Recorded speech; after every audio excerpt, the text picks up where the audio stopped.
ومن سيئات أعمالنا من يهده الله فلا مضل له ومن يضلل فلا هادي له وأشهد أن لا إله إلا الله شهادة لا معبود بحق إلا الله عز وجل وأشهد أن محمدا عبده ورسوله خاتم الأنبياء والمرسلين نبينا محمد صلى الله عليه وعلى آله وسلم. قال الله تبارك وتعالى في كتابه الكريم: يا أيها الذين آمنوا اتقوا الله حق تقاته ولا تموتن إلا وأنتم مسلمون. ثم أما بعد. إخواني وأخواتي في الدين معاشر المسلمين rahimani rahimakumullah. Yang pertama kita memuji Allah Tabaraka wa Ta'ala. Kita bersyukur kepadanya dari segala limpahan karunia nikmat,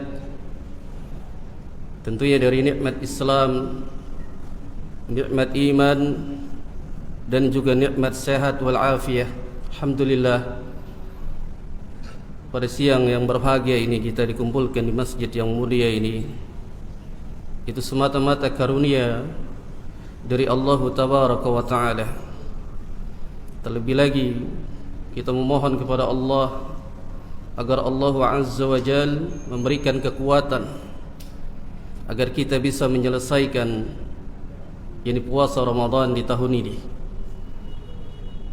Jamaah sekalian yang dirahmati Allah Subhanahu wa Ta'ala, bulan Ramadan tentunya bulan yang penuh dengan keberkahan, dan Ramadan juga disebutkan sebagai yaitu bulan ibadah, bulan pengampunan, dan juga para ulama memberikan nama Ramadan dengan Syahrul Quran, itu bulannya Al-Quran, kerana Al-Quran diturunkan pada bulan Ramadan, yang mana Allah Subhanahu wa Ta'ala pun menyebutkan dalam surah Al-Baqarah, Syahrul Ramadan alladhi unzila fihi Al-Quran huda linnas wa bayyinati minal huda wal furqan. Bahwa Allah Subhanahu wa Ta'ala menyebutkan firman-Nya bulan Ramadan, yaitu bulan yang di mana di dalamnya diturunkan Al-Quran,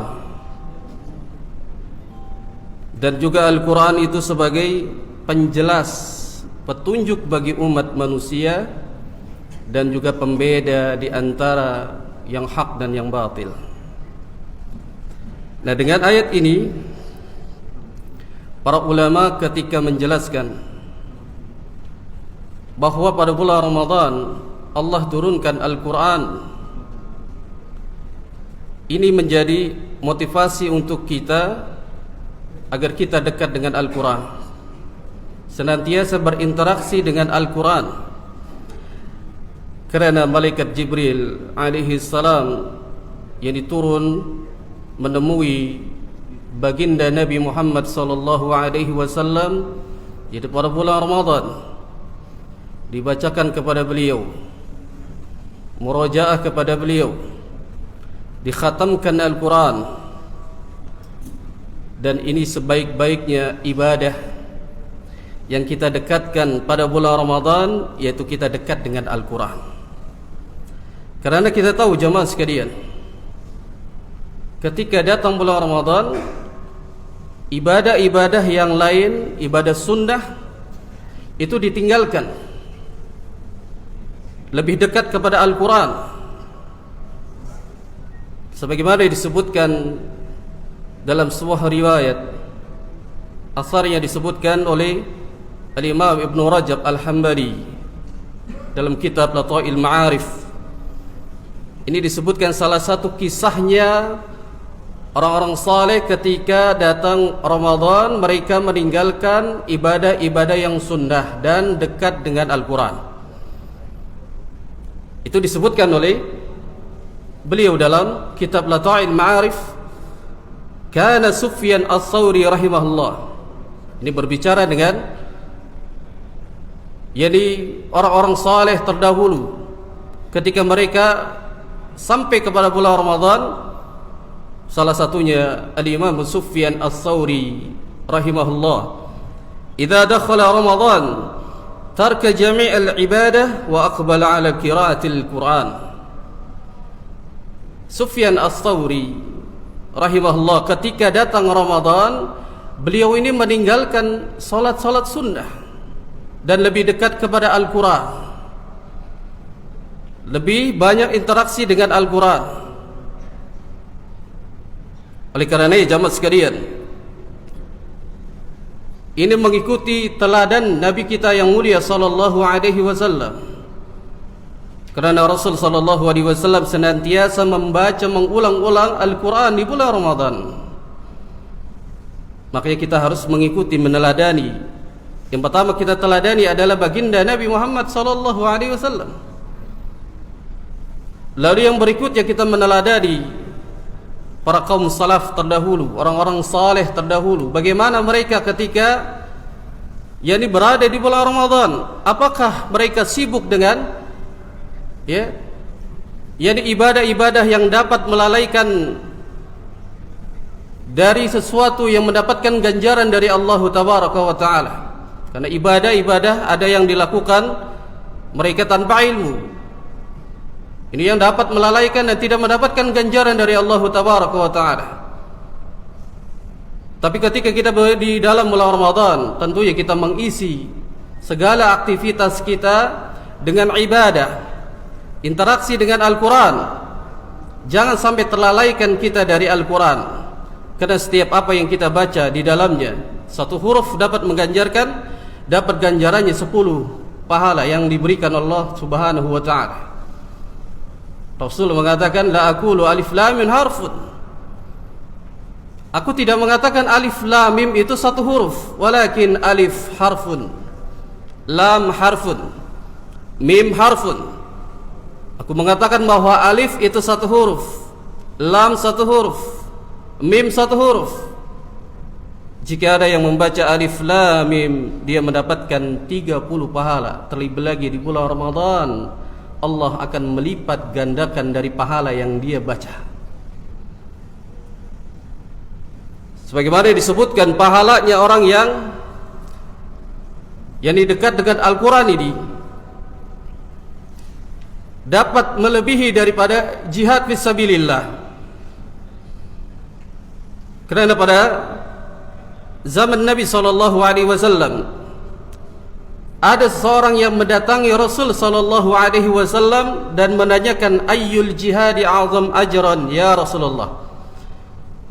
Wahai Rasulullah, jihad apa yang ganjarannya sangat besar? Maka Rasul sallallahu alaihi wasallam bersabda, qala aktsuruhum lillahi tabaraka wa ta'ala dzikran. Seseorang itu dikatakan jihad yang sangat besar pahalanya di sisi Allah, yang mereka senantiasa mengingat Allah, berzikir kepada Allah Subhanahu wa Ta'ala. Qala fa ayyu sha'imin a'zam ajran. Lalu orang itu bertanya kembali, lalu ganjaran apa bagi orang yang berpuasa ganjarannya Allah berikan begitu besar? Maka Nabi SAW sabdakan, aktsuruhum lillahi tabaraka wa ta'ala dzikran. Orang yang berpuasa senantiasa dia berzikir kepada Allah Subhanahu wa ta'ala. Nah, zikir di sini adalah dijelaskan oleh para ulama, seutama-utama zikir mengingat Allah itu adalah qiraatul Quran, baca Al-Quran. Karena itulah seutama-utama zikir mengingat Allah Subhanahu wa ta'ala.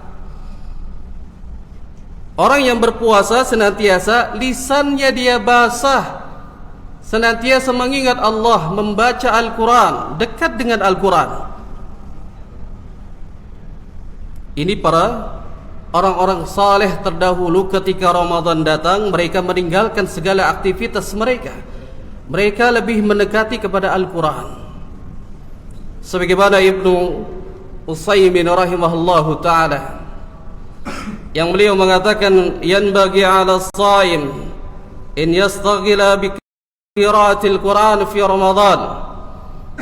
Senantiasa hendaknya orang muslim ini, kaum muslimin dan muslimat, mereka menyibukkan dirinya di bulan Ramadan yaitu dengan baca Al-Quran, bukan baca yang lain. Jangan malah disibukkan dengan HP kita, jangan disibukkan dengan gadget kita, jangan disibukkan dengan yang sia-sia yang tidak mendatangkan manfaat dan tidak mendapatkan pahala dari Allah Tabaraka wa Ta'ala. Aina nahnu ikhwah? Di mana kita ketika datang bulan Ramadan? Apakah kita dekat dengan Al-Quran atau malah kita menjauh dari Al-Quran? Atau mungkin kita tidak bisa membaca Al-Quran, dan ini musibah. Tidak ada kata terlambat bagi yang tidak bisa baca Al-Quran. Datangi majelis Al-Quran, karena teladan kita dari masa ke masa, dari zaman ke zaman, mereka ketika Ramadan datang mereka baca Al-Quran, dekat dengan Al-Quran. Ini kemuliaan bagi orang-orang yang ketika mereka dekat dengan Al-Quran. Disebutkan kisah para orang-orang saleh terdahulu. Ini disebutkan di dalam kitab Syiarul Alam An-Nubala, bahwasanya ada seorang ulama dari kalangan tabi'in, beliau bernama Al-Aswad bin Yazid, yang meninggal pada tahun 74 atau 75 Hijriah di Kufah, yang mana beliau ini biasa mengkhatamkan Al-Quran di bulan Ramadan setiap 2 malam. Disebutkan dari Ibrahim An-Nakhai yang beliau berkata, kana al-aswadu yakhtimul Qur'ana fi Ramadan fi kulli laylatain. Kata Ibrahim An-Nakhai berkata, Al-Aswad bin Yazid ini biasa mengkhatamkan Al-Quran di bulan Ramadan 2 malam. Khatam, dibaca seluruh Al-Quran. Dalam riwayat yang lain bahwa Al-Aswad bin Yazid ini mengkhatamkan dalam 1 pekan, dan istirahat beliau itu hanya ketika ba'da maghrib sampai kepada Isya. Itu untuk istirahat beliau, tidur, lalu menghidupkan setiap malamnya dengan membaca Al-Quran, dekat dengan Al-Quran. Dan ini kisah teladan bagi orang-orang saleh terdahulu. Mereka tidak meninggalkan ibadah-ibadah yang lain, tapi lebih mendekatkan kepada Al-Quran. 2 malam dihabiskan untuk mengkhatamkan Al-Quran. Malamnya diisi dengan membaca Al-Quran. Sebelum tidurnya kita membaca Al-Quran. Bangun di tengah malam kita baca Al-Quran. Menjelang sahur kita baca Al-Quran. Setelah salat, di setiap waktu salat, interaksi dengan Al-Quran. Itu teladannya orang-orang soleh terdahulu. Tidak tersibukkan dengan sesuatu yang melalaikan. Apalagi kalau orang yang berpuasa disibukkan dengan hal yang maksiat, maka sia-sialah puasa yang dia jalani. Dia hanya dapat haus dan laparnya saja, tapi tidak mendapatkan ganjaran dari Allah Subhanahu wa ta'ala. Itu orang-orang yang merugi. Dan juga disebutkan kisah orang saleh terdahulu yang disebutkan dari kalangan tabi'in juga, yaitu dia bernama Qatadah bin Da'amah, yang meninggal pada tahun 60 atau 61 Hijriah, yang mana beliau ini murid dari sahabat yang mulia Anas bin Malik radhiyallahu ta'ala anhu, yang ketika itu Al-Imam Ahmad, yang beliau mengatakan bahwa ada ulama dari pakar tafsir yang bernama adalah Qatadah bin Da'amah, murid dari sahabat yang mulia yaitu Anas bin Malik radhiyallahu ta'ala anhu. Ketika mendapati perselisihan di kalangan ulama tafsir, beliau ini Qatadah ini dapat menyelesaikan perselisihan mereka.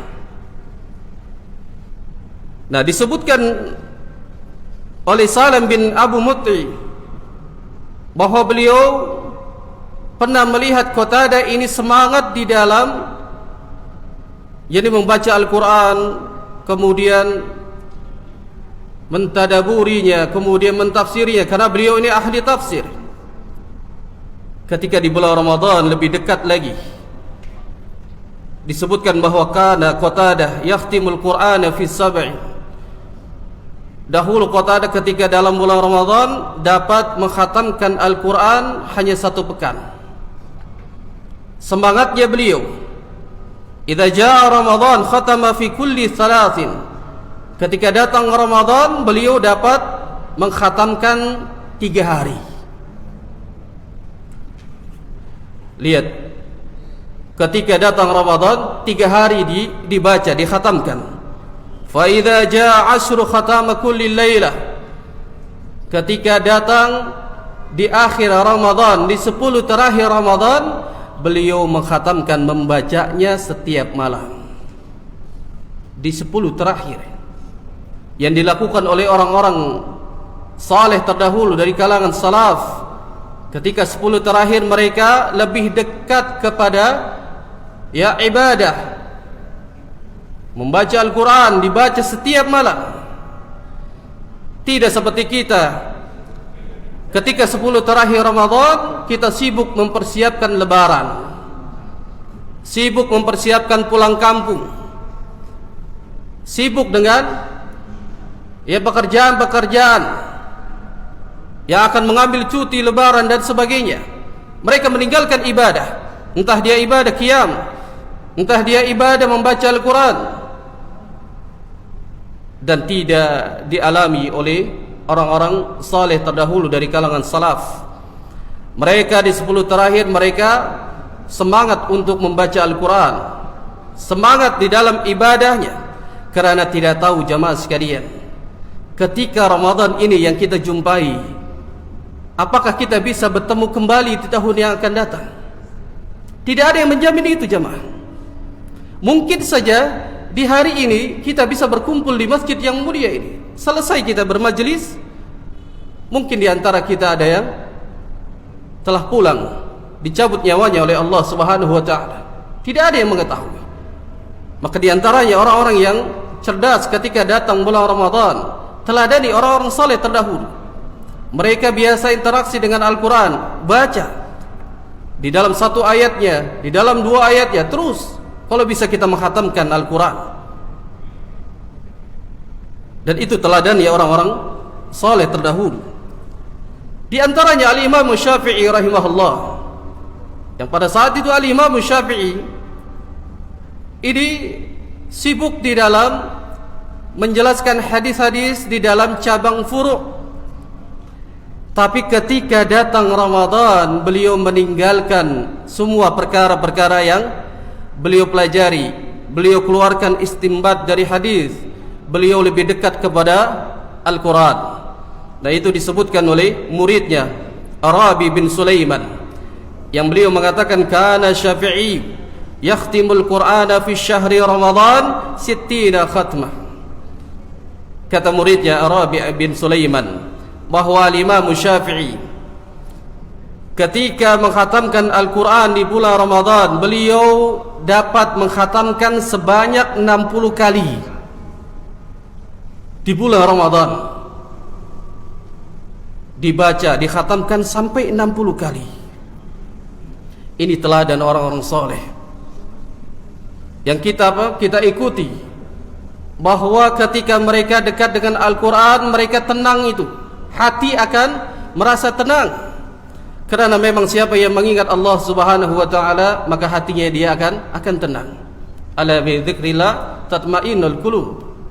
Ketika mereka mengingat Allah, di dalam mengingat Allah, baik itu dengan berzikir, dengan membaca Al-Quran, hati mereka akan tenang, diberikan ketenangan sebagaimana Allah turunkan ketenangan, sakinah, yakni di masjid yang mulia ini, duduk bermajlis, Allah turunkan sakinah, ketenangan. Namun jangan sampai kebablasan jamaah. Ketika Allah turunkan ketenangan, akhirnya bablas antum sampai sakinah, tidur, lelap. Bukti bahwasanya Al-Quran itu dapat memberikan ketenangan. Setiap apa yang dia baca mendapatkan ganjaran dari Allah Subhanahu wa ta'ala.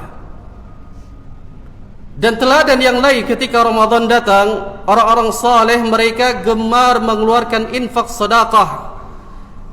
Yang Rasul sallallahu alaihi wasallam ketika datang Ramadan lebih banyak mengeluarkan sedekahnya, lebih dermawan ketika di bulan Ramadan.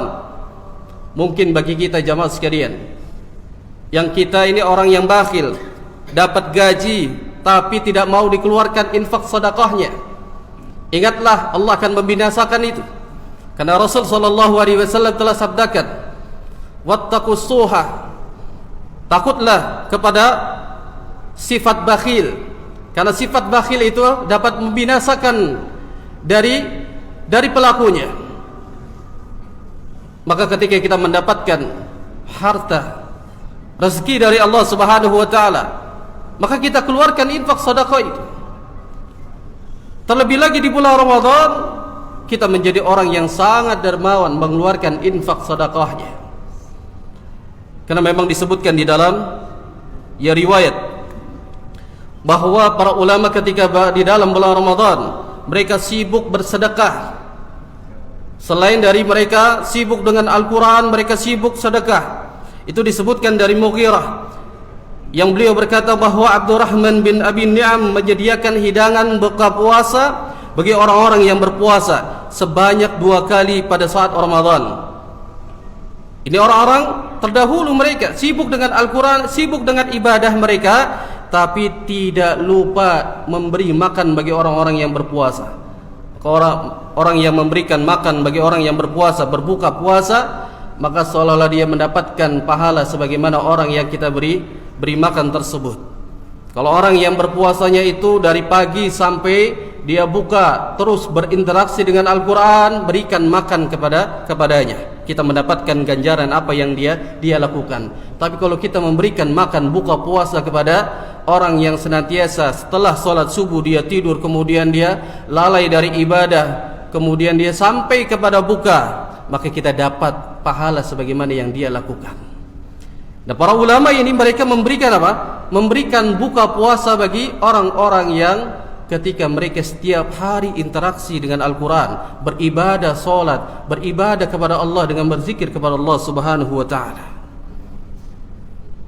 Paling tidak kita meneladani orang-orang saleh terdahulu. Mereka dekat dengan Al-Quran, kemudian rajin bersedekah. Kalau bisa kita menjadi orang yang paling dermawan ketika datang Ramadan, kita keluarkan infak sedekahnya. Ingat, harta yang kita miliki itu bukan milik kita semua, melainkan ada milik orang lain, milik anak-anak yatim, milik fakir miskin. Jangan sampai Allah Subhanahu wa ta'ala mengambil hartanya itu. Ketika Allah telah berikan, lalu Allah murka, Allah akan mengambil lagi. Allah itu mudah, Allah hanya mengatakan tulti mulka man tasya. Allah akan mengambil hartanya itu, kalian itu akan menjadi miskin kembali. Kalau sudah miskin, sudah bangkrut, maka apa yang dilakukan oleh kaum muslimin, mereka bersimpuh kembali dan minta kembali hartanya. Dan Allah Subhanahu wa ta'ala lebih suka bagi orang-orang yang ketika dia mengalami musibah, mengalami kebangkrutan, mengalami banyak permasalahan, namun dia mintanya kepada Allah Subhanahu wa ta'ala. Ini yang Allah Subhanahu wa ta'ala cintai. Jangan sampai harta kita dihabiskan, jangan sampai harta kita diambil kembali rezeki yang Allah telah berikan. Maka berinfaklah di bulan Ramadan ini, banyak-banyak menjadi orang-orang yang dermawan. Wallahu a'lam bishawab. Mungkin ini kisah yang sangat panjang kalau kita bacakan. Dari kalangan orang-orang saleh terdahulu, mereka biasa interaksi dengan Al-Quran, beribadah, berzikir, atau juga dengan bersedekah. Mungkin dari antum ada soal?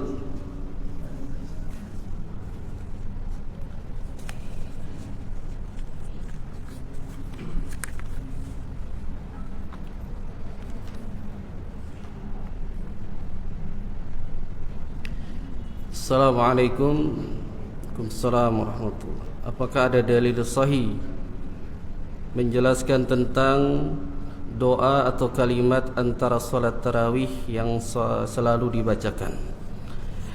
Nah, jemaah sekalian rahimakumullah, bahwa antara jeda salat tarawih yang kita lakukan itu tidak ada doa atau puji-pujian.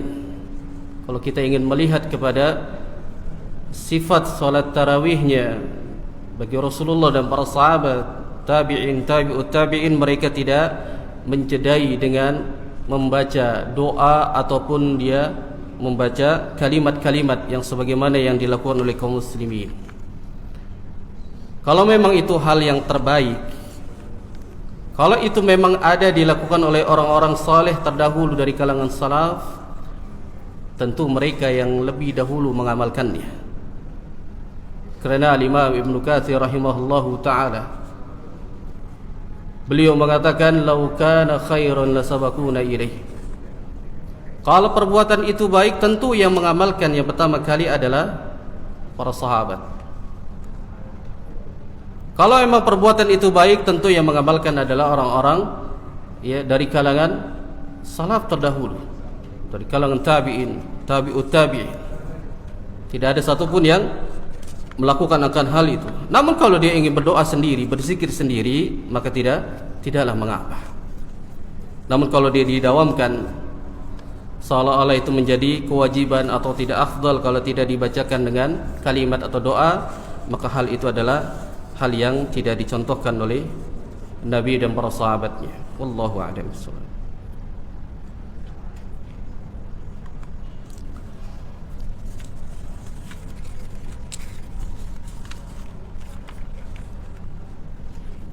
Assalamualaikum Pak Ustaz. Orang yang pintar adalah orang yang cerdas memilih amalan. Apa amalan yang tertinggi fadilahnya? Seperti sedekah, baca Al-Quran, memberi makan orang yang berpuasa, solat sunnah dan lain-lain, berbakti kepada orang tua. Taib jemaah sekalian rahimakumullah, orang yang cerdas orang yang pintar itu orang yang bisa memilih amalan-amalan yang dapat fadilahnya, yang dapat ganjaran dari Allah Subhanahu wa taala. Yang disebut dengan amalan saleh sebagaimana yang disebutkan, ada sedekah, baca Al-Quran, kemudian ada memberi makan orang yang berpuasa, berbakti kepada kedua orang tua. Ini amalan saleh semua. Tentu ganjarannya akan besar. Sebagaimana sahabat datang kepada Nabi SAW ketika bertanya tentang amalan yang sangat mulia di sisi Allah Subhanahu wa taala. Ayu amali ahabbu ila Allah azza wa jalla, ya Rasulullah, amalan apa yang sangat dicintai Allah? Rasul mengatakan yang pertama adalah as-salatu ala waqtiha, salat tepat pada waktunya. Ya, kemudian ditanya kembali, lalu apa lagi ya Rasulullah? Ya birrul walidain, berbakti kepada kedua orang tuanya. Dan berbakti kepada kedua orang tua ini adalah amalan yang sangat mulia. Membaca Al-Quran adalah amalan yang sangat mulia. Namun kita sebagai orang yang cerdas, kita bisa memilih amalan-amalan. Tentunya amalan itu ada syarat dan rukunnya. Tidak semua amalan itu yang kita lakukan dapat ganjaran dari Allah Subhanahu wa taala. Kita memilih. Paling tidak kita harus mempersiapkan amalan itu berdasarkan dua syaratnya. Nah, dua syarat ini yang dikatakan oleh Al-Imam Ibn Katsir rahimahullahu ta'ala. Beliau mengatakan, ruknal amali mutaqabbil, la budda an yakuna khalisan lillahi azza wa jal wa sawaban ala syariati Rasulillahi sallallahu alaihi wasallam. Apa kata beliau? Bahwa amalan saleh itu ada rukunnya, ada syaratnya yang akan diterima Allah tabaraka wa ta'ala. Beliau mengatakan yang pertama adalah khalisan lillahi azza wa jalla. Amalan itu dia harus ikhlas. Sebagaimana kita berpuasa pada hari ini di bulan Ramadan, tidak lain kita mengharapkan ganjaran dari Allah. Kita ikhlas berpuasa, kita baca Al-Quran ikhlas karena Allah Subhanahu wa ta'ala, bukan karena ingin dikatakan sebagai qari, suaranya bagus, ingin dikatakan sebagai orang yang rajin ibadah. Tidak. Syarat pertama khalisan lillahi azza wa jalla. Dia harus ikhlas karena Allah Subhanahu wa ta'ala. Yang kedua kata beliau, waswaban ala syariati Rasulillah sallallahu alaihi wasallam. Amal ibadah tersebut dia harus di atas syariat Nabi sallallahu alaihi wasallam. Kalau amal ibadah itu tidak datang dari Nabi sallallahu alaihi wasallam lantas dia kerjakan, dia melakukannya, maka itu amalan yang tidak akan diterima Allah Subhanahu wa taala. Karena Rasul sallallahu alaihi wasallam bersabda dalam hadis yang dikeluarkan oleh Al-Imam Muslim, yang mana beliau mengatakan, man amila amalan laisa alaihi amruna fahuwa raddun. Barang siapa yang dia melakukan suatu amalan ibadah yang dia lakukan, namun ibadah dan amalan itu tidak ada contoh, tidak ada perintah dari kami, kata Rasul sallallahu alaihi wasallam, fahuwa raddun, maka amalan tersebut tertolak. Jadi para ulama menjelaskan bahwa amalan saleh yang kita lakukan di atas dua syarat ini. Yang pertama adalah khalisan lillahi azza wa jal, kita harus ikhlas, di atas keikhlasan kita kepada Allah Subhanahu wa taala. Yang kedua, waswaban ala syariati Rasulillah sallallahu alaihi wasallam, ibadahnya amalannya di atas syariat yang disyariatkan oleh Nabi sallallahu alaihi wasallam. Itu syarat ibadah. Maka diantaranya, jika dia melakukan amalan-amalan yang tinggi sekalipun, seperti membaca Al-Quran, dia sudah benar, dia dekat dengan Al-Quran di bulan Ramadan, tapi ingin dipuji oleh manusia, maka tidak akan diterima amalannya, dan fadilahnya enggak ada sama sekali, tidak akan diberikan ganjaran. Maka kita harus ikhlas dan mengikuti amalannya Rasul sallallahu alaihi wasallam. Cukup kan? Satu lagi.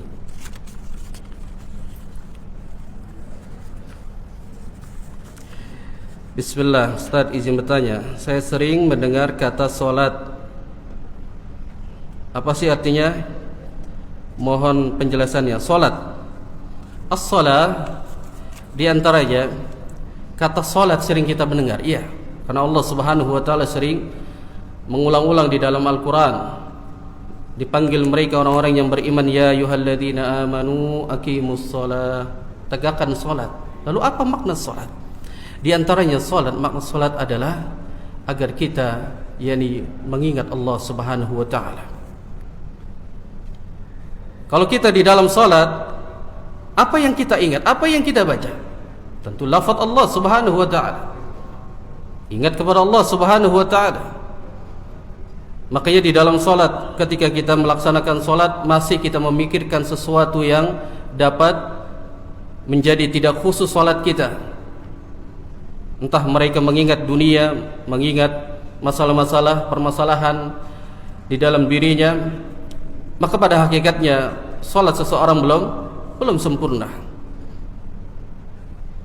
Dan solat juga, jamaah sekalian, ketika kita melaksanakan solat, di dalam salat itu sendiri, ketika kita mengingat Allah Subhanahu wa taala, maka kita pun harus mencontoh Nabi sallallahu alaihi wasallam di dalam salat.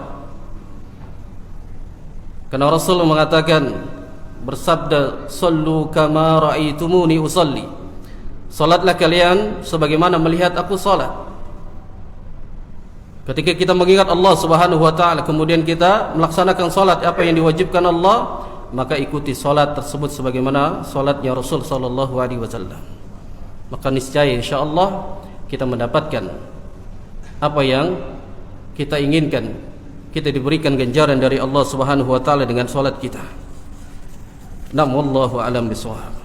Dan jamaah sekalian, sebelum kita menutup ada kuis, mendapatkan hadiah insyaallah dari panitia.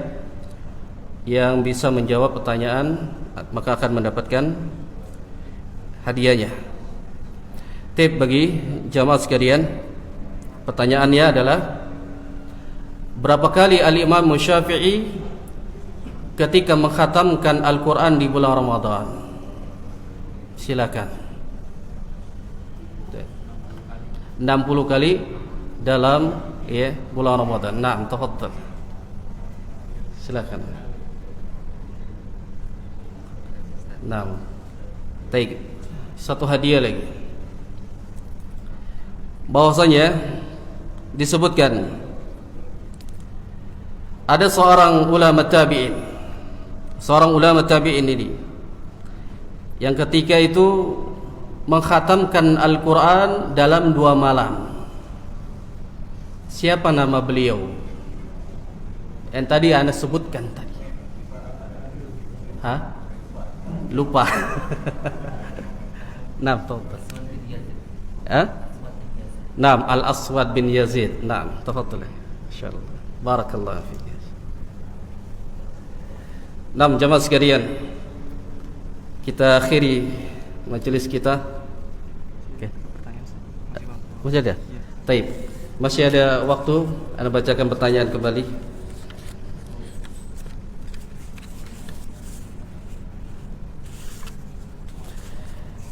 Taib dari hamba Allah, apakah yang harus saya lakukan untuk mengganti puasa kerana di saat berhubungan badan dengan istri azan subuh berkumandang? Syukran, jazakallah khairan. Jamaah sekalian, ini ada kisahnya memang. Ya, kisah seorang sahabat yang mendatangi Nabi SAW dan mengatakan, celaka aku ya Rasulullah, celaka aku. Maka dikatakan oleh Rasul SAW, apa yang membuat engkau celaka? Celaka aku ya Rasulullah, aku telah mendatangi istriku di siang hari Ramadan. Artinya sahabat ini melakukan hubungan suami istri. Nah, ketika itu sahabat ini ingin bertaubat kepada Allah Subhanahu wa taala, mendatangi Nabi SAW. Maka Rasul SAW memberikan kafaratnya. Di antaranya kafaratnya dikatakan kepada sahabat tersebut, engkau harus berpuasa dengan berturut-turut selama 2 bulan. Itu kafaratnya bagi orang yang berhubungan suami istri di siang Ramadan. Dia harus mengganti itu kafaratnya. Dan para ulama mengatakan, disebutkan oleh Shalih Al-Utsaimin dalam kitab Syarhul Mumti, ketika dia melaksanakan kafarat berpuasa 2 bulan berturut-turut, lantas di tengah-tengah dia batal, maka diulang kembali. Jadi berturut-turut itu 2 bulan terus berturut-turut. Makanya bagi para aba enggak boleh mendatangi istri kalau lagi syahwatnya tinggi. Pergi saja, baca Al-Quran saja. Ini kafarat yang pertama. Nah, ketika disampaikan oleh Rasulullah, sahabat tersebut tidak sanggup. Lalu digantikan dengan memberi makan, yaitu dengan 60 orang fakir miskin. Ketika dia berpuasa, dia tidak sanggup, kemudian memberi fakir miskin, 60 fakir miskin dia berikan makan. Dan memberikan makan ini sesuai apa yang kita makan. Kalau kita makannya 1 hari bisa menghabiskan 20.000, keluarkan 20.000. Jangan kita membayar fidyah, membayar kafarat itu dengan paket yang 10.000, tidak sesuai dengan apa yang kita makan. Ini tidak boleh, jemaah. Kalau dia tidak sanggup juga, maka dia membebaskan budak. Membebaskan budak dia tidak sanggup, maka dikatakan oleh Rasulullah SAW, sahabat itu dia berpuasa 2 bulan betul-betul tidak sanggup, membebaskan budak tidak sanggup, kemudian dia memberi makan 60 karena memang sahabat tersebut adalah miskin. Lalu Rasul SAW memberikan makanan kepada sahabat tersebut, bagikan kepada penduduk Madinah. Lalu dibawalah makanan tersebut, ingin dibagikan kepada fakir miskin, 60 fakir miskin. Lalu datang lagi kepada Nabi SAW, ya Rasulullah, aku tidak mendapati orang yang miskin di kota Madinah. Tidak ada yang lebih miskin dari saya. Lalu Rasul SAW tersenyum, kalau begitu bagikan kepada keluargamu. Lihat, ini zaman sahabat yang melakukan hubungan suami istri, kemudian kafaratnya berpuasa 2 bulan tidak sanggup, membebaskan budak tidak sanggup, kemudian suruh memberi makan fakir miskin 60 tidak sanggup, karena enggak punya apa yang harus dikeluarkan.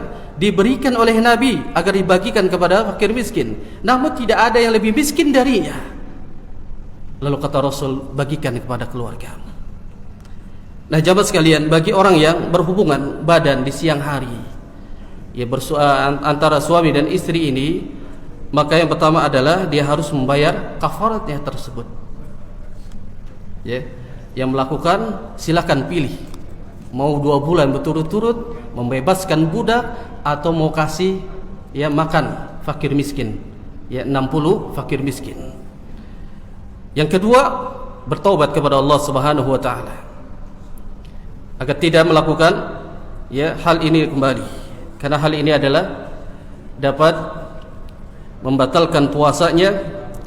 Sebagian lagi ulama mengatakan bahwa puasa pada saat dia melakukannya dia harus tahan sampai dia buka kembali. Ini khilaf di kalangan para ulama. Artinya ya dia tidak lagi melanjutkan puasanya, ya khilaf antara batal atau tidaknya. Wallahu a'lam bishawab. Nah, jemaah sekalian, mudah-mudahan apa yang kita sampaikan kita meneladani orang-orang saleh ketika mereka datang di bulan Ramadan, mereka lebih dekat dengan ibadah, terkhusus lagi dengan dekatnya dengan Al-Quran, dengan membacanya, mentadaburi dan sebagainya. Aku qouli hadza wa astaghfirullah li wa lakum. Subhanakallah wa bihamdik, asyhadu an la ilaha illa anta astaghfiruka wa atubu ilaik. Wassalamu alaikum warahmatullahi wabarakatuh.